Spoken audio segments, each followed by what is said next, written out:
నమస్తే ఫ్రెండ్స్, నేను మీ Sravani Harsha. Welcome back to our channel. ఇవాళ మన కథ కనువిప్పు.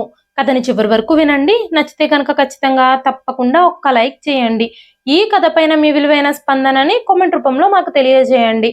కొత్తవారు ఎవరైనా చూస్తున్నట్లయితే మన ఛానల్ని సబ్స్క్రైబ్ చేసుకోండి. అంతేకాకుండా యూట్యూబ్లో కొత్తగా వస్తున్న హైప్ ఆప్షన్ అయితే క్లిక్ చేసి హై పాయింట్స్ ఇవ్వడం మాత్రం అస్సలు మర్చిపోకండి. మీరు ఇచ్చే లైక్లు, షేర్లు, కామెంట్లు, ఇంకా ఈ హై పాయింట్స్ అనేవి మరెన్నో మంచి మంచి కథల్ని మీకు చదివి వినిపించడానికి నాకు ఎంతగానో ప్రోత్సాహాన్ని ఇస్తాయండి.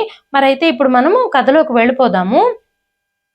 భార్యని రోజంతా పనిచేసే యంత్రంలా మాత్రమే చూసే భర్త, ఇంటెడు చాకిరీ చేస్తున్న కోడల్ని సూటిపోటి మాటలంటూ హింసించే అత్తగారు, మామగారు చెప్పిన సలహాతో భర్తకి, అత్తగారికి తన విలువేమిటో తెలియజేయడానికి ఆ కోడలు తీసుకున్న నిర్ణయంతో ఇంటిల్లిపాదికి దిమ్మ తిరిగి బొమ్మ కనబడింది.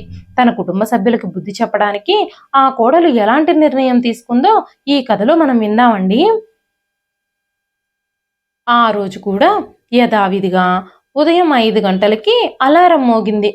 అలారం మోగిన శబ్దానికి అంజలి కళ్ళు తెరిచింది. కానీ తనకి లేవాలని అస్సలు అనిపించలేదు. ఎందుకంటే రాత్రి నిద్రపోయేసరికి చాలా ఆలస్యం అయిపోయింది. నిజానికి నిన్న తన కొడుకు అనిరుద్ పుట్టినరోజు కావడం వల్ల రాత్రి వాళ్ళింట్లో చిన్న పార్టీ చేసుకున్నారు. పార్టీ ఏర్పాట్లన్నింటినీ స్వయంగా అంజలినే చేసింది. కేక్ దగ్గర నుంచి స్నాక్స్ వరకు, ఇంకా భోజనాల కోసం రకరకాల వంటలు అన్ని తనే స్వయంగా చేసింది. ఎందుకంటే అంజలి అత్తగారికి బయట భోజనం అస్సలు ఇష్టం ఉండదు. బయట నుంచి ఫుడ్ ఆర్డర్ చేయడం ఆవిడికి నచ్చనే నచ్చదు. అందుకే అంజలి భర్త ఆకాష్ ఇంట్లోనే భోజనానికి కావలసిన వంటలన్నీ వండమని భార్యకి ఆర్డర్లు వేశాడు. తన కొడుకు పుట్టినరోజుకి ఇరుగు పొరుగు పిల్లల్ని, ఇంకా స్నేహితుల్ని, బంధువుల్ని కొంతమందిని పిలిచారు. అతిథులందరూ ఫంక్షన్ పూర్తయిపోయిన తర్వాత భోజనాలు చేసి వెళ్ళిపోయారు. వాళ్ళందరూ వెళ్ళిన తర్వాత పాత్రలు కడగడం, వంటగది సర్దడం, ఈ పనులన్నీ పూర్తయ్యేసరికి రాత్రి 1 గంట దాటింది. అందుకే అంజలికి ఉదయాన్నే అస్సలు మెలకు రాలేదు. లేవాలని కూడా అనిపించలేదు.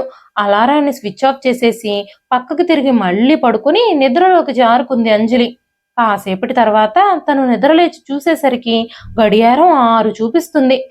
త్వరగా లేచి స్నానం చేసి రెడీ అయ్యి వంటగదిలోకి వెళ్ళింది అంజలి. అప్పటికే అత్తగారు సుమతి గారి గొంతు హాల్లో నుంచి వినబడుతూ ఉంది. అంజలి, మీ మామయ్య గారు చాలాసేపటి క్రితమే పళ్ళు తోముకొని కూర్చున్నారు. ఇప్పటి వరకు నువ్వు కనీసం టీ కూడా ఇవ్వలేదు ఆయనకి. టీ సంగతి పక్కన పెడితే కనీసం నీళ్ళన్నా వేడి చేసి ఇవ్వు. నేను ఇప్పటికే ఉదయాన్నే ఖాళీ కడుపుతూనే 2 మాత్రలు వేసుకోవాల్సి వచ్చింది. ఈ విషయాలన్నీ నీకు అస్సలు గుర్తుండవా ఏమిటి? ప్రతి విషయము రోజు నేనే నీకు గుర్తు చేయాల్సి వస్తుంది.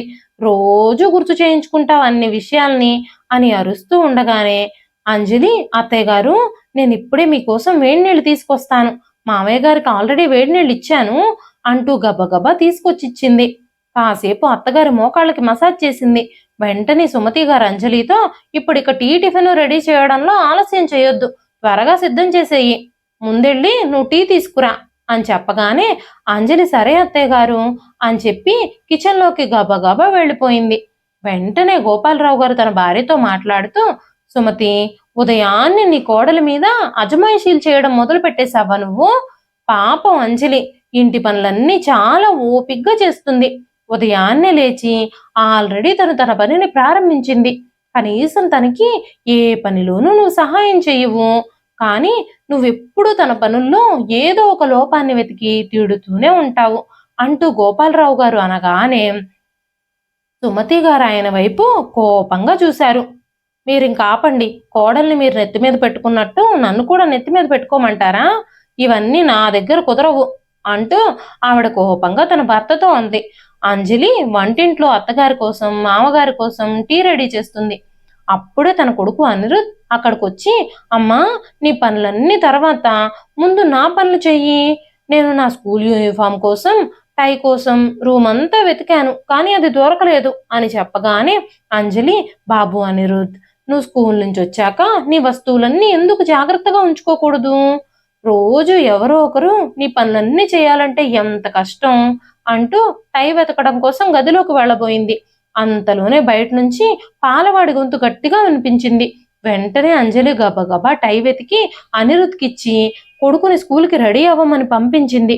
పాలు తీసుకోవడం కోసం గుమ్మం దగ్గరికి అంజలి రాగానే ఆ పాలతను, మేడం, నేను మిమ్మల్ని ఎప్పటి నుంచి పిలుస్తున్నాను. ఇంతసేపు నన్ను నుంచోబెడితే నాకు అవతల చాలా పనులుంటాయి మేడం. నేను ఇంకా చాలా మంది ఇళ్లలో పాలు ఇవ్వాలి. మీ ఇంటి దగ్గరే ఇంతసేపు నిలబడితే నాకు టైం ఎలా సరిపోతుంది? అందరూ ఉదయాన్నే పాలు తీసుకురాలేదని నన్ను తిడతారు అనగానే అంజలి, క్షమించండి, నేను మీ దగ్గరికి తొందరగా రావడానికే ప్రయత్నించాను. నేను ఉదయం 5 గంటలకే నిద్రలేచి ఇంటి పనులన్నీ చేయడంతో హడావిడిగా ఉంటాను. ఈ రోజు కాస్త ఆలస్యం అయిపోయింది, అందుకే ఇంకాస్త హడావిడిగా ఉంది, క్షమించండి అని బదిలిచ్చి త్వరగా పాలతో లోపలికి వచ్చేసింది. అప్పుడే అత్తగారు సుమతి గారి గొంతు లోపల నుంచి వినిపించింది. ఈ రోజుకి మాకు టీ దొరుకుతుందా లేదా? అమ్మా మహారాణి, ఉదయం నుంచి టీ కూడా పెట్టకుండా ఏం రాజకార్యాలు వెలగబెడుతున్నావు నువ్వు అంటూ అరిచారు. వస్తున్నాను అత్తయ్య గారు, నేను మీ పనిలోనే ఉన్నాను అంటూ అత్తగారికి జవాబు చెప్పి గబగబా పొయ్యి మీద మరుగుతున్న డికాషన్లో పాలు పోసి టీ పూర్తవగానే అత్తగారికి మామగారికి అందించింది. తను కూడా టీ తాగుదామని కప్పులో పోసుకోగానే అదే సమయంలో గదిలో నుంచి తన కొడుకు గొంతు వినిపించింది. అమ్మా, నాకు స్కూల్కి ఆలస్యం అయిపోతుంది, టిఫిన్ రెడీ అయ్యుంటే తొందరగా ఇవ్వు. అమ్మా, నాకు స్కూల్కి ఆలస్యం అయిపోతుంది, టిఫిన్ రెడీ అయ్యుంటే నాకు తొందరగా ఇవ్వు. నువ్వు నా టిఫిన్ ప్యాక్ చేసావా లేదా? నీ వల్లే నేను రోజు స్కూల్కి ఆలస్యంగా వెళుతున్నాను అని అనిరుద్ధ్ అనడంతో, ఈ రోజు నిన్ను తొందరగానే స్కూల్కి పంపించడానికి ప్రయత్నిస్తాను అని చెప్పి అంజలి గదిలో నుంచి బయటికి పరుగున వచ్చి అనిరుద్ధ్కి సంబంధించిన టిఫిన్ బాక్సులు, వాటర్ బాటిల్స్ అన్ని సిద్ధం చేసి తన కొడుకుని తీసుకుని స్కూల్ దగ్గర దించడానికి బయలుదేరింది అంజలి. అలా పరుగున హడావిడిగా పరిగెత్తుతున్న అంజలిని చూడగానే మామగారు గోపాలరావు గారికి చాలా జాలిగా అనిపించింది. తన భార్య సుమతి గారితో, అనిరుద్ధ్ని స్కూల్లో దించే పని ఆకాష్ చెయ్యొచ్చు కదా, ఉదయం నుంచి గానుగెద్దులాగా తిరుగుతూనే ఉంటుంది అంజలి, ఎన్ని పనులు చేస్తూ ఉంటే అంజలి అలసిపోతుంది అనగానే సుమతి గారు, మీ కోడలేమి మీ మనవణ్ణి ఎత్తుకుని పరిగెత్తుకుంటూ తీసుకెళ్లి స్కూల్లో ఏమీ దించి రావడం లేదు, స్కూటీ మీదే దించుతూ ఉంటుంది. స్కూటీలో పిల్లాన్ని స్కూల్ దగ్గర వదిలి రావడం కూడా పెద్ద కష్టమైన పనేనా ఏమిటి? ఏది ఏమైనప్పటికీ నా కొడుకు రోజంతా ఆఫీస్ పని చేసి అలసిపోతున్నాడు. అంత పని చేసిన తర్వాత, అంత అలసిపోయి వచ్చిన తర్వాత కూడా ఉదయాన్నే నిద్రలేచి అనిరుద్ధ్ని స్కూల్కి తీసుకెళ్లడం ఎంత కష్టమైన పని. వాడి నిద్రని డిస్టర్బ్ చేయమని చెప్తున్నారే మీరు అన్నారు సుమతి గారు. అంజలి అనిరుద్ధ్ని స్కూల్లో దించడానికి తీసుకుని వెళ్ళిపోయింది. అప్పుడే సుమతి గారు టీవీ స్విచ్ ని ఆన్ చేశారు. ఆవిడ రిమోట్ ని ఎంత ప్రెస్ చేస్తున్నా సరే టీవీ మాత్రం ఆన్ అవ్వడం లేదు. వెంటనే సుమతి గారు, ఆకాష్, ఆకాష్ అంటూ ఆకాష్ ని పిలిచారు. బాబు ఆకాష్, చూడు, ఈ టీవీ పని చేయడం లేదు. ఈ టీవీ ఎందుకు పని చేయడం లేదో నాకు అర్థం కావడం లేదు, నిన్న కూడా బాగానే పనిచేసింది అనగానే ఆకాష్, నేను ఇంట్లో పనులే చూసుకోవాలో ఆఫీస్ పనులు చూసుకోవాలో నాకు అర్థం కావడం లేదు, నాకు ఆల్రెడీ ఆఫీస్కి లేట్ అయిపోతుంది, అంజలి వచ్చాక ఈ రిమోట్ సంగతి ఏమిటో చూస్తుందిలే, లేదంటే నాన్నగారు ఉన్నారు కదా, నాన్నగారికి చెప్పు, ఆయన చూస్తారు అని చెప్పి లోపలికి వెళ్ళిపోయాడు ఆకాష్. అంజలి అనిరుద్ధ్ని స్కూల్లో దించి ఇంటికొచ్చి అందరి కోసం బ్రేక్ఫాస్ట్లు, లంచ్లు ఏర్పాటు చేసే పనిలో పడింది. సుమతి గారు అంజలి స్కూల్ నుంచి వచ్చిన దగ్గర నుంచి అంజలిని పిలుస్తూనే ఉన్నారు. అత్తయ్య గారు, నన్ను ఈ టైంలో ఎందుకు మీరు డిస్టర్బ్ చేస్తున్నారు? ఈవిడ ఈ టైంలో నన్ను ఎందుకు డిస్టర్బ్ చేస్తుందో, నాకు వంటగదిలో చాలా పనుంది అనుకుంటూ ఆకాష్ని అడగగానే, ఆకాష్, టీవీ పని చేయడం లేదంట, అందుకే నిన్ను పిలుస్తుందేమో అని చెప్పారు. ఏం జరిగిందో చూద్దామని అత్తగారి దగ్గరకు వెళ్ళి ఏమైంది అని అత్తగారిని అడగగానే సుమతి గారు సమాధానం ఇచ్చారు. ఈ టీవీ పనిచేయడం లేదమ్మా, నాకు ఇష్టమైన ప్రోగ్రాం వచ్చే టైం అయిపోతుంది, ఈ టీవీ ఆన్ అవ్వడం లేదు, ఏం జరిగిందో చూడు అంటూ అరుస్తూ ఉండగానే, అంజలి, అత్తయ్య గారు, మీరు కాస్త ప్రశాంతంగా ఉండండి, ఏం జరిగిందో నేను చూస్తాను అంటూ టీవీ ఆన్ చేసింది. అత్తయ్య గారు, బ్యాటరీ లూజ్ అయినట్టుంది, అందుకే ఇది పని చేయడం లేదు అని చెప్పగానే సుమతి గారు, నేను టీవీనే పాడైపోయిందేమో అనుకున్నాను, రిమోట్లో బ్యాటరీ ప్రాబ్లమా అన్నారు. వెంటనే గోపాలరావు గారు, మీ అత్తగారికి కూడా ఒక బ్యాటరీ ఆప్షన్ ఉంటే ఎంత బాగుండేది, తన నోరు ముయ్యడానికి నా చెవులకు కూడా హాయిగా ఉండేది అనగానే ఆ మాటలకి అంజలికి చాలా నవ్వొచ్చింది. అంజలి చిన్నగా నవ్వడం మొదలుపెట్టింది. వెంటనే సుమతి గారు కోడలి వైపు కోపంగా చూడడం ప్రారంభించారు. అంజలి గబగబా వంటగదిలోకి వెళ్ళిపోయింది. అప్పుడే ఆకాష్ తన గదిలో నుంచి, అంజలి, బ్రేక్ఫాస్ట్ రెడీ అయిందా, నాకు ఆఫీస్కి లేట్ అయిపోతుంది అంటూ పిలవగానే, ఆ అయిపోయిందండి, మీ టిఫిన్ లంచ్ బాక్స్ అన్నీ రెడీగా ఉన్నాయి, మీరు రాగానే మీకు టిఫిన్ వడ్డించేస్తాను అంటూ సమాధానం చెప్పింది. ఆకాష్ రెడీ అయి రాగానే టేబుల్ దగ్గర ఆకాష్కి బ్రేక్ఫాస్ట్ వడ్డించింది. ఆకాష్ ఒక్క ముక్క నోట్లో పెట్టుకుని, ఇందులో ఉప్పు కారాలు మసాలాలు ఏవీ లేవు, నువ్వు ఇలాంటి భోజనం సిద్ధం చేస్తున్నావేమిటి, ఒళ్ళు దగ్గర పెట్టుకుని పనిచేయడం కూడా నీకు తెలియడం లేదు, నువ్వు ఏ గడ్డి పెడితే ఆ గడ్డి నోరు మూసుకుని మేము తింటామని నువ్వు అనుకుంటున్నావు కదా అనగానే అంజలి, అత్తయ్య గారికి మామయ్య గారికి ఉప్పు కారం మసాలాలు తక్కువగా ఉన్న ఆహారాలు ఇవ్వాలని డాక్టర్లు చెప్పారండి, మనం కూడా అలాంటివే తింటే మంచిదే కదా అని ఉప్పు కారాలు కాస్త తగ్గించాను అని చెప్పగానే ఆకాష్ కోపంగా, ఇలాంటి చెత్తని మనిషి అనేవాళ్ళు ఎవరైనా తింటారా, నేను ఆఫీస్లోనే టిఫిన్ భోజనము చేసేస్తాను, నీ తిండి నాకేం అవసరం లేదు అని చెప్పి కోపంగా ఆఫీస్కి బయలుదేరి వెళ్ళిపోయాడు. ఆకాష్ వెళ్ళిపోయిన తర్వాత అంజలి అత్తామామలిద్దరికీ కూడా బ్రేక్ఫాస్ట్ వడ్డించింది. ఆ తర్వాత వాషింగ్ మిషన్ సెట్ చేసి ఉతకాల్సిన బట్టలన్నింటినీ వాషింగ్ మిషన్లో వేసేసింది. కొన్ని హ్యాండ్ వాష్ చేయాల్సిన బట్టలు ఉంటే స్వయంగా సబ్బు పెట్టి చేత్తో ఉతికి ఆరబెట్టింది. అంజలి పైన బట్టలు ఆరబెడుతున్నప్పుడే పక్కింటి ఆవిడ కూడా పైకొచ్చింది. అంజలి, నేను షాపింగ్కి వెళుతున్నాను, మీరు కూడా షాపింగ్కి వస్తారా అంటూ అంజలిని అడిగింది. అప్పుడే కింద నుంచి అంజలిని సుమతి గారు పిలిచారు. వెంటనే అంజలి పక్కింటి ఆవిడతో, నేను షాపింగ్కి రాలేనండి, నాకు అస్సలు ఖాళీ లేదు అని చెప్పేసి కిందకొచ్చేసింది. పెళ్లిళ్ల సీజన్ కూడా కొనసాగుతూ ఉండడంతో అంజలికి పార్లర్లో చాలా పనులున్నాయి, కస్టమర్లు వస్తూనే ఉంటున్నారు. అంజలి ఒక గృహిణి అయినప్పటికీ తను ఒక బ్యూటీ పార్లర్ని కూడా నడుపుతుంది. అంజలి బట్టలన్నీ ఆరబెట్టి కిందకొచ్చేసరికి సుమతి గారు, నా మోకాళ్ళల్లో చాలా నొప్పులుగా ఉన్నాయి, ఏదైనా ఆయింట్మెంట్ ఉంటే కాస్త రాస్తావా అని అడిగారు. అంజలి అత్తగారి కాళ్ళకి మసాజ్ చేయడం మొదలుపెట్టింది. అంతలోనే అంజలి గడియారం వైపు చూసినప్పుడు అనిరుద్ని తీసుకురావాల్సిన సమయం కావస్తుంది. అత్తగారికి మసాజ్ పూర్తి చేసేసి మధ్యాహ్నం అనిరుద్ని తీసుకురావడానికి స్కూల్కి వెళ్ళొచ్చింది అంజలి. తను బైక్ మీద వస్తూ ఉండగానే అనిరుద్ అంజలితో, అమ్మా, రేపు నాకు సైన్స్ ఎగ్జామ్ ఉంది, నువ్వే నన్ను ప్రిపేర్ చేయించాలి అంటూ చెప్పాడు. వెంటనే అంజలి, సరే, ఇంటికి వెళ్ళి భోజనం చేసిన తర్వాత నీకు ఎగ్జామ్ ప్రిపరేషన్లో నేను హెల్ప్ చేస్తాను అని చెప్పి ఇంటికి రాగానే యూనిఫామ్ మార్చి అనిరుద్కి భోజనం పెట్టడం కూడా మొదలు పెట్టింది.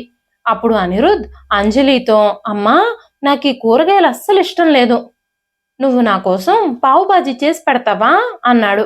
వెంటనే అంజలి, ఈ కూరగాయలన్నీ చాలా హెల్దీ బాబు, ఈ కూరగాయలు తింటే చాలా మంచిది అని మాట్లాడుతూ ఉండగానే, రోజు నువ్వు సాంబారు కూర పప్పు ఇవే చేస్తావు, ఉదయం టిఫిన్లోకి కూడా ఇడ్లీలు దోశలు చపాతీలే చేస్తావు, నీకు రకరకాల ఐటమ్స్ కూడా చేయడం రాదు అంటూ కోపంగా చెప్పి కోపంగా తన రూమ్లోకి వెళ్ళిపోయాడు. తన తండ్రి గదిలోకి వెళ్ళి ఫోన్ తీసుకొని ఆకాష్కి ఫోన్ చేశాడు. సాయంత్రం ఆఫీస్ నుంచి వచ్చేటప్పుడు పావు బాజీ తీసుకురండి డాడీ అంటూ ఆకాష్తో చెప్పాడు. కాసేపటి తర్వాత కొంతమంది కస్టమర్లు పార్లర్కి వచ్చారు. అంజలి వాళ్ళకి ఫేషియల్ చేస్తూ బిజీగా ఉన్నప్పుడు ఆకాష్ నుంచి ఫోన్ రింగ్ అయింది. ఫోన్ తీయగానే ఆకాష్, అంజలి, అనిరుద్ బయట నుంచి పావు బాజీ తీసుకురమ్మని చెప్పి నాకు ఫోన్ చేసి చెప్తున్నాడు, తనకి కావలసినవన్నీ చేసి పెట్టే తీరిక కూడా నీకు లేదా, అంత విరగబడిపోయి చేసే పనులేమున్నాయో నీకింట్లో, సరే ఆ విషయాలన్నీ వదిలేయి, అసలు విషయం ఏమిటంటే సాయంత్రం నా స్నేహితులు కొంతమంది ఇంటికి వస్తున్నారు, వాళ్ళ కోసం తినడానికి ఏమైనా రెడీ చేసి ఉంచు అని చెప్పగానే అంజలి సరే అని చెప్పి ఫోన్ కట్ చేసేసింది. ఆకాష్ స్నేహితులందరూ సాయంత్రం ఇంటికి వచ్చేసరికి అంజలి వాళ్ళ కోసం చాలా రకరకాల చిరుతిండ్లు రెడీ చేసింది. సమోసాలు పకోడీలు గులాబ్ జామున్లు చేసింది.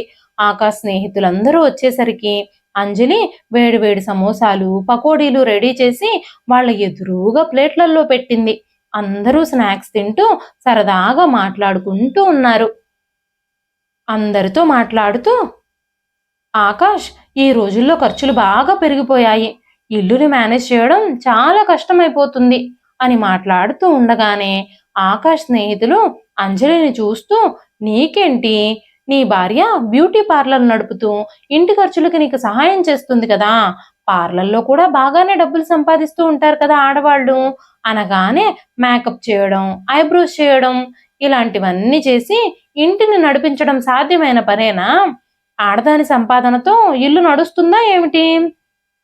తనేదో తన టైం పాస్ కోసం అవన్నీ చేస్తుంది. ఆ పార్లర్ మీద డబ్బులు సంపాదించడం కూడానా? ఇంట్లో పని పాట ఏమీ లేక ఖాళీ సమయంలో ఏం చేయాలో అర్థం కాక ఈ పార్లర్ ఒకటి పెట్టి అక్కడ టైం పాస్ చేస్తుంది అంటూ మాట్లాడుతూ ఉన్నాడు ఆకాష్. భర్త మాట్లాడే మాటలన్నీ వింటూ ఉన్నప్పుడు అంజలి గుండె వేగంగా కొట్టుకోవడం మొదలుపెట్టింది. ఎవరో తన ఆత్మగౌరవాన్ని దిగజారుస్తున్నట్టుగా, పాడు చేస్తున్నట్టుగా అనిపించింది. ఆకాష్ మళ్ళీ ఆ టాపిక్ ని డైవర్ట్ చేస్తూ తన స్నేహితులతో, ఈ విషయాలన్నీ పక్కన పెట్టేసి మీరు ముందు ఈ సమోసాల్ని పకోడీల్ని తినండి అంటూ తన స్నేహితులతో మళ్ళీ మాటలు కలిపాడు. అంజలి అందరికీ కావలసినవన్నీ వడ్డించి టీలు, మంచినీళ్ళు అక్కడ పెట్టేసి తిరిగి వంటగదిలోకొచ్చి రాత్రి వంట కోసం కూరగాయలు కట్ చేయడం మొదలుపెట్టింది. తన కళ్ళ నుంచి కన్నీళ్లు నిరంతరంగా ప్రవహిస్తున్నట్టుగానే అనిపిస్తున్నాయి. ఆ సమయంలోనే కుక్కర్ విజిల్ వేసింది. అప్పుడు అంజలి తనలో తానే మాట్లాడుకోవడం ప్రారంభించింది. నాకంటే ప్రెషర్ కుక్కరే నయము. ప్రెషర్ ఎక్కువైనప్పుడు విజిల్ అయినా వేస్తుంది. వంటగదిలో ఈ వస్తువు ఉంది అని కనీసం బయట ఉన్న వాళ్ళకైనా తెలుస్తుంది. కానీ ఈ ఇంటి కోడల్ని నేను ఎక్కడున్నానో ఎవ్వరికీ తెలియదు. అసలు నేనంటూ ఒకదాన్ని ఈ ఇంట్లో ఉన్నాను అనే విషయాన్నే ఈ ఇంట్లో ఉన్న వాళ్ళందరూ మరిచిపోయారు. నేను ఎవ్వరికీ పనికిరాని వస్తువునైపోయాను. వాళ్ళకి పనులు చేసి మూలను కూర్చునే దానిలా మారిపోయాను అంటూ బాధపడడం మొదలుపెట్టింది. ఇంతలోనే సుమతి గారు మంచినీళ్లు తీసుకురమ్మని కోడల్ని కేకలు వేయడం మొదలుపెట్టారు. అంజలి, ఎక్కడ చచ్చావు నువ్వు? నాకు మంచినీళ్ళివ్వు అంటూ ఆవిడ అరుస్తూ ఉన్నారు. కానీ అంజలి నుంచి ఏ సమాధానము రాలేదు. వెంటనే గోపాలరావు గారు, పాపం అంజలి ఉదయం నుంచి ఇంటి పనులతోనే బిజీగా ఉంది. అంతేకాకుండా ఇప్పుడు అతిథులు కూడా వచ్చారు.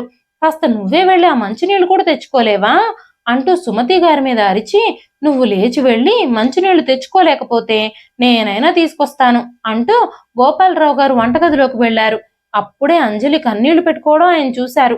కోడలి పరిస్థితి చూడగానే గోపాలరావు గారికి చాలా బాధగా అనిపించింది. ఆయన అంజలి బాధని బాగా అర్థం చేసుకున్నారు. కోడలు రోజంతా బాధ్యతల ఊబిలో కూరుకుపోయి నలిగిపోతుంది. అంతేకాకుండా అందరి ముందు ఈ రోజు తన పరువు కూడా పోయింది. ఆకాష్ తన స్నేహితులందరి ముందు అంజలి గురించి చాలా చులకనగా మాట్లాడాడు. కుటుంబంలోని ప్రతి వ్యక్తికి సేవ చేస్తూ వాళ్ళ సంతోషాలు, బాధలు తెలుసుకోవడానికి, తీర్చడానికి ఎప్పుడూ సిద్ధంగా ఉంటుంది అంజలి. అంజలి సాక్షాత్తుగా మహాలక్ష్మి రూపమే అనుకున్నారు గోపాలరావు గారు. అలాంటి కోడల్ని కొడుకలా మాటి మాటికి బాధ పెట్టడం ఆయనకి చాలా కష్టంగా అనిపిస్తుంది. మామగారిని చూడగానే తన కన్నీళ్లని కనపడకుండా దాచుకుంటూ మామూలుగా ఉన్నట్టే నటిస్తూ పనిచేయడం ప్రారంభించింది అంజలి. వెంటనే గోపాలరావు గారు, అమ్మ అంజలి, నేను మంచినీళ్ళ కోసం వంటగదిలోకి వచ్చాను. కానీ నీ కన్నీళ్లను చూసి ఇక్కడే ఆగిపోయాను. నువ్వు ఎన్ని రోజులని ఇలా మౌనంగా ఉంటావు? అన్నీ ఇలా మౌనంగా భరిస్తావు అనగానే అంజలి మాట్లాడుతూ, మామయ్య గారు, నన్నేం చేయమంటారు? ఇవన్నీ భరించమని నా విధిలోనే రాసుంది. అందరూ నన్ను అవమానిస్తుంటే నేను ఎదురు తిరిగి వాళ్ళతో ఎలా పోరాడగలుగుతాను? వాళ్ళేం బయట వాళ్ళు కాదు. అందరూ నా వాళ్లే, ఇంట్లో వాళ్లే అని మాట్లాడుతూ ఉండగానే గోపాలరావు గారు, నువ్వు కాస్త నీ గొంతును పెంచు. బాగా ఆలోచించి ఒక నిర్ణయం తీసుకో. కర్ర వెరక్కుండా, పాము చావకుండా నీ గౌరవాన్ని నువ్వు దక్కించుకో. ఇలా ఏడుస్తూ కూర్చుంటే ఎలాంటి ప్రయోజనం ఉండదు అని చెప్పి మంచినీళ్ళు తీసుకొని గదిలోకి వెళ్ళిపోయారు. అంజలి కూడా మామగారు వెళ్ళిపోయాక ఆలోచించడం మొదలుపెట్టింది. ఈ రోజు నుంచి నా గౌరవం కాపాడుకోవడం కోసం నా వంతు కృషి నేను చేస్తాను అని నిర్ణయించుకుంది అంజలి. అంజలి వంటంతా పూర్తి చేసేసి అందరికీ భోజనాలు పెట్టేసి వంటగదిలో తన పనంతా ముగించేసుకొని 10 గంటలకి తన గదిలోకి వెళ్ళింది. ఆ తరువాత తను ఆకాష్తో మాట్లాడుతూ, ఆకాష్, నేను మా అమ్మా నాన్నల ఇంటికి వెళ్ళి ఒక నెల రోజులు ఉండి రావాలి అని అనుకుంటున్నాను అని చెప్పగానే ఆ మాటలు విన్న ఆకాష్ ఒక్కసారిగా షాక్ అయిపోయాడు. నెల రోజులా?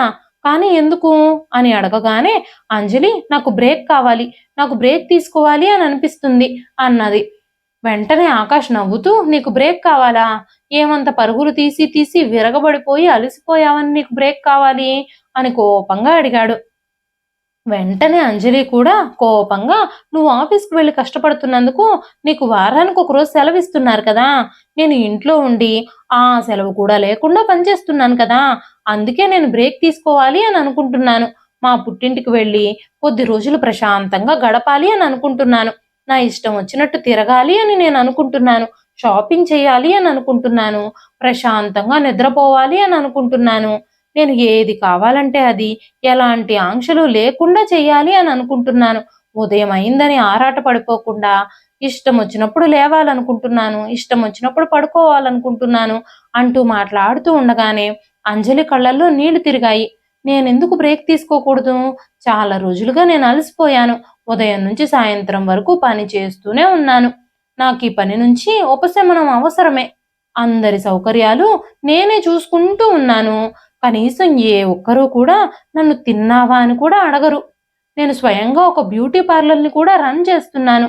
ఒక్క క్షణం కూడా విశ్రాంతి లేకుండా పని చేస్తున్నాను. పనిచేసిన డబ్బులతోనే ఇంటి ఖర్చులు కూడా నిర్వహిస్తున్నాను. ఆ పార్లర్ మీద వచ్చే ఒక్క రూపాయి కూడా నేను సొంతానికి వాడుకోవడం లేదు. కానీ నాకేదైనా కావాలంటే కూడా ప్రతి రూపాయికి మీ దగ్గర చేతులు చాపాల్సిన పరిస్థితి వస్తుంది. నేను సంపాదించిన ప్రతి రూపాయిని మీరే తీసేసుకుంటున్నారు. ఇక ఇదంతా నేను భరించలేను. నేనే స్వయంగా డబ్బులు సంపాదిస్తూ కూడా మీ ముందు నేను చేతులు చాపలేను. నా ఆత్మగౌరవాన్ని నేను ఎవ్వరి ముందు దిగజార్చుకోలేను. ఇంక నేను ఈ పనులన్నీ ఆపేయాలి అని అనుకుంటున్నాను. హాయిగా విశ్రాంతి తీసుకోవాలి అని అనుకుంటున్నాను అనగానే ఆకాష్, నా స్నేహితుల దగ్గర నేను జోక్ చేశాను. ఇదంతా నిన్ను బాధ పెట్టాలని కాదు. ఇంత చిన్న విషయానికే నువ్వు అలాంటి నిర్ణయాలు తీసుకోవాలా అన్నాడు. అంజలి కోపంగా ఆకాష్తో ఏమీ మాట్లాడకుండా అటు పక్కకు తిరిగి పడుకుంది. ఆ తర్వాత రోజు ఉదయం అంజలి కిచెన్లో బ్రేక్ఫాస్ట్ సిద్ధం చేస్తూ ఉంది. ఆకాష్ అంజలి దగ్గరకు వచ్చి, ఈ రోజు బ్రేక్ఫాస్ట్ చాలా బాగుంది. నిన్నటి వరకు ఏదైతే జరిగిందో అన్ని వదిలేసెయ్యి.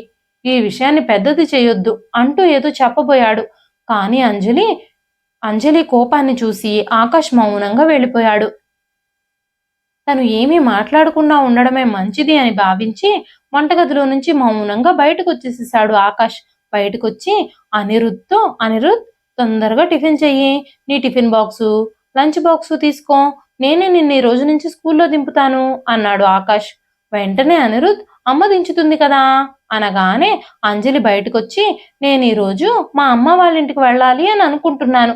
ఒక నెల రోజులు అక్కడే ఉండాలి అని అనుకుంటున్నాను. ఈ రోజు నుంచి నిన్ను మీ నాన్నే స్కూల్లో దించుతారు అని చెప్పగానే గోపాలరావు గారు వెంటనే, సరే అమ్మా అంజలి, నీ ఇష్టం వచ్చినట్టు చెయ్యి అని చెప్పారు. వెంటనే సుమతి గారు, నువ్వు కొన్ని రోజులు మీ అమ్మ వాళ్ళ ఇంటికి వెళ్ళిపోతే ఈ ఇంట్లో పనులన్నీ ఎవరు చూసుకుంటారు అని అడిగారు. అత్తయ్య గారు, నేను ఇంట్లో ఉన్నా ఎలాగూ ముఖ్యమైన పనులు ఏవి చెయ్యను. నేనున్నా లేకపోయినా మీకంత పెద్దగా తేడా ఏమీ ఉండదు. నేను ఎప్పుడూ ఖాళీగా కూర్చుని విశ్రాంతి తీసుకుంటూనే ఉంటాను కదా. నెల రోజులు నేను లేకపోయినా మీకు ఎలాంటి ఇబ్బంది ఉండదని నేను భావిస్తున్నాను అని చెప్పి అంజలి మౌనంగా కిచెన్లోకి వెళ్ళిపోయింది. వెంటనే అనిరుద్ కిచెన్లోకి వెళ్ళి, అమ్మా, నువ్వు ఊరికి వెళ్ళిపోతే రోజు నాకు టిఫిన్ ఎవరు చేసి పెడతారు? నాతో హోంవర్క్ ఎవరు చేపిస్తారు? నా కోసం లంచ్ బాక్స్ ఎవరు ప్యాక్ చేస్తారు? నాకు పరీక్షలు కూడా మొదలవుతున్నాయి. నన్ను పరీక్షల కోసం ఎవరు ప్రిపేర్ చేయిస్తారు అన్నాడు. మరో పక్క సుమతి గారు కూడా, ఉదయాన్నే మాకు టీలు, టిఫిన్లు, భోజనము ఎవరు చేసి పెడతారేమిటి? ఇంటి పనులన్నీ ఎవరు చూసుకుంటారు? బట్టలు ఉతకడం, ఇల్లు శుభ్రం చేయడం, ఈ పనులన్నీ ఎవరు చేస్తారా అని ఆలోచిస్తున్నారు ఆవిడ. అందరూ ఒకరి ముఖాలొకరు చూసుకోవడం మొదలుపెట్టారు. అంజలి మాత్రం ఎప్పటిలాగానే తన పనిలో తను నిమగ్నమయ్యింది. ఇంట్లో అందరూ హాల్లో కూర్చున్నారు. పెన్ను, కాగితం తీసుకొని ఈ నెల రోజులు ఏం చెయ్యాలో అని లిస్టులు రాసుకోవడం మొదలుపెట్టారు. వంట చేయడానికి నెల రోజులకి వంట వాళ్ళని పెట్టుకోవాలి అని నిర్ణయించుకున్నారు. ఇంటిని శుభ్రం చేయడానికి, పాత్రలు కడగడానికి పని మనిషిని పెట్టుకోవాలి అని అనుకున్నారు. లాండ్రీకి, ఇస్త్రీకి చాకలి వాళ్ళని పెట్టుకోవాలి అనుకున్నారు. ఇవన్నీ లిస్టులు రాస్తున్న సమయంలో అనిరుద్ కూడా, నాన్న, నా చదువు కోసం ట్యూషన్కి కూడా ఒక ట్యూషన్ టీచర్ని ఏర్పాటు చేసుకోవాల్సి వస్తుంది. ఇంతకు ముందు నాకు అమ్మ నేర్పించేది. ఇప్పుడు నా చదువు ఎవరు చదివిస్తారు? నాతో హోంవర్క్ ఎవరు చేపిస్తారు? అని చెప్పగానే గోపాలరావు గారు, బాబు ఆకాష్, నీకొచ్చే జీతం మొత్తం ఖర్చు పెట్టినా కూడా ఈ పనులన్నింటికీ పని మనుషులు దొరకడం కష్టం. కోడలు నెలలో నీకు ఎంత డబ్బు ఆదా చేస్తుందో, ఎన్ని డబ్బులు సంపాదించి పెడుతుందో ఎప్పుడైనా ఆలోచించావా? బ్యూటీ పార్లర్ రన్ చేసి నీతో సమానంగా సంపాదిస్తుంది కోడలు. తను క్షణం తీరిక కూడా లేకుండా పని చేస్తూనే ఉంటుంది అని మాట్లాడుతూ ఉండగానే ఆ మాటలన్నీ వింటున్న ఆకాష్కి చాలా ఇబ్బందిగా అనిపించింది. అతను వెంటనే అంజలి దగ్గరకు వచ్చి అందరి తరపున క్షమాపణ చెప్పాలి అని అనుకున్నాడు. వెంటనే అంజలి దగ్గరకు వెళ్ళి, అంజలి, అందరి తరపున నేను నీకు క్షమాపణ చెబుతున్నాను. నువ్వు ఇంట్లో ఇన్ని పనులు చేస్తున్నావని, ప్రతి ఒక్కరి పనిని నీ బాధ్యతగా భావించి చేస్తావని నేను అస్సలు ఊహించలేదు. నేను మాత్రమే ఇంటిని నడుపుతున్నాను అని నేను అనుకున్నాను. నిజం ఏమిటంటే నువ్వు లేకుండా ఈ ఇంట్లో గడ్డిపోచు కూడా కదపలేం. నిన్ను అర్థం చేసుకోకుండా, విలువ గౌరవం లేకుండా మాట్లాడాను. నన్ను క్షమించు అంటూ ఆకాష్ మాట్లాడాడు. కానీ అంజలి ముఖంలో ఎలాంటి భావము లేదు. సుమతి గారు కూడా తన మందులు ఎప్పుడు వేసుకోవాలి ఏంటి అన్ని డాక్టర్ని అడిగి తెలుసుకొని ఒక పేపర్లో రాసి పెట్టుకున్నారు. అనిరుద్ కూడా ఉదయాన్నే తన బ్యాగ్, తనకు సంబంధించిన వస్తువులన్నీ సర్దుకుంటూ ఉన్నాడు. తర్వాత రోజు అంజలి తన సామాన్లన్నీ సర్దుకొని తన పుట్టింటికి వెళ్ళడానికి రెడీ అయ్యింది. ఆటోలో కూర్చోగానే అందరి కళ్ళు కన్నీళ్లతో నిండిపోయాయి. అంజలి ఎప్పుడు పుట్టింటికి వెళ్ళినా కూడా ఒక్కరోజో లేదంటే 2 రోజులో మాత్రమే ఉంటుంది. ఇప్పుడు నెల రోజులు పుట్టింటికి వెళుతుంది. తను లేకుండా ఇల్లు ఎలా గడుస్తుందో ఎవ్వరికీ అర్థం కావడం లేదు. ఈ విషయం గురించే అందరూ ఆందోళన చెందుతున్నారు. మిమ్మల్ని మీరు జాగ్రత్తగా చూసుకోండి, అందరూ జాగ్రత్తగా ఉండండి అని చెప్పి అంజలి ఆటో ఎక్కి బయలుదేరి వెళ్ళిపోయింది. ఆ తర్వాత సుమతి గారు టిఫిన్ సిద్ధం చేయడానికి వంటగదిలోకి వెళ్లేసరికి ఆవిడికి చెమటలు పట్టేశాయి. అనిరుద్ని స్కూల్కి, ఆకాష్ని ఆఫీస్కి వెళ్లాల్సి వచ్చింది. టైం అయిపోతున్నా సరే బ్రేక్ఫాస్ట్ ఇంకా రెడీ కాలేదు. అంజలి లేకుండా ఎంత పరుగులు తీస్తున్నా సరే ఆ ఇంట్లో ఒక్క పని కూడా సరిగ్గా అవడం లేదు. ఆ రోజు ఎలాగోలాగా గడిచిపోయింది. ఆ తర్వాత రోజు ఆకాష్, అనిరుద్, నిన్ను నేను స్కూల్లో దించుతాను రమ్మని పిలుస్తూ ఉండగానే డోర్ బెల్ మోగింది. తలుపు తీసి చూడగానే ఆకాష్ ఆశ్చర్యపోయాడు. అంజలి అతని ముందు నిలబడుంది. వెంటనే ఆకాష్ అంజలిని గట్టిగా కౌగిలించుకున్నాడు. అంజలి, ఇది నిజమేనా? నా కళ్ళ ముందున్నది నువ్వేనా? నువ్వు తిరిగి వచ్చేసావా అని మాట్లాడుతూ ఉండగానే ఆకాష్ కళ్ళల్లో కూడా నీళ్లు తిరిగాయి. మీ అందరి మీద ఉన్న ప్రేమ వల్లే నేను తిరిగి వచ్చేసాను అంది అంజలి. అంజలిని చూడగానే అందరి ముఖాలు ఆనందంతో వెలిగిపోయాయి. సుమతి గారు వెంటనే అంజలి దగ్గరకు వచ్చి, అమ్మ అంజలి, నువ్వు లేకుండా నెల రోజులు కాదు కదా, ఒక్క గంట కూడా మేము ఉండలేకపోయాము. ఈ రోజు నుంచి నిన్ను కోడల్లా కాదు కూతుర్లా చూసుకుంటాను. నువ్వు మీ అమ్మా నాన్నల ఇంట్లో ఉన్నంత సంతోషంగా, స్వేచ్ఛగా ఇక్క నుంచి మీ అత్తగారింట్లో కూడా ఆనందంగా గడపొచ్చు. నేను నీకు ప్రతి పనిలోనూ సహాయం చేస్తాను అని చెప్పారు సుమతి గారు. అత్తగారు తనని కూతురుగా భావిస్తున్నారన్న విషయం విని అంజలికి చాలా ఆనందంగా అనిపించింది. మీరెవ్వరూ ఇంకా బ్రేక్ఫాస్ట్ చేసినట్లేరే, నేను మీకోసం బ్రేక్ఫాస్ట్ రెడీ చేసి తీసుకొస్తాను అంటూ అంజలి వంటగదిలోకి వెళుతూ ఉండగానే సుమతి గారు ఎంతో ప్రేమతో అంజలి చెయ్యి పట్టుకుని సోఫాలోకి తీసుకెళ్లి కూర్చోబెట్టి, నువ్వు కూర్చో అంజలి, మేమే టిఫిన్ సిద్ధం చేసేస్తాము అనగానే ఆకాష్ ఇంకా అనిరుద్ కూడా మేమే బ్రేక్ఫాస్ట్ సిద్ధం చేస్తాము అని చెప్పారు.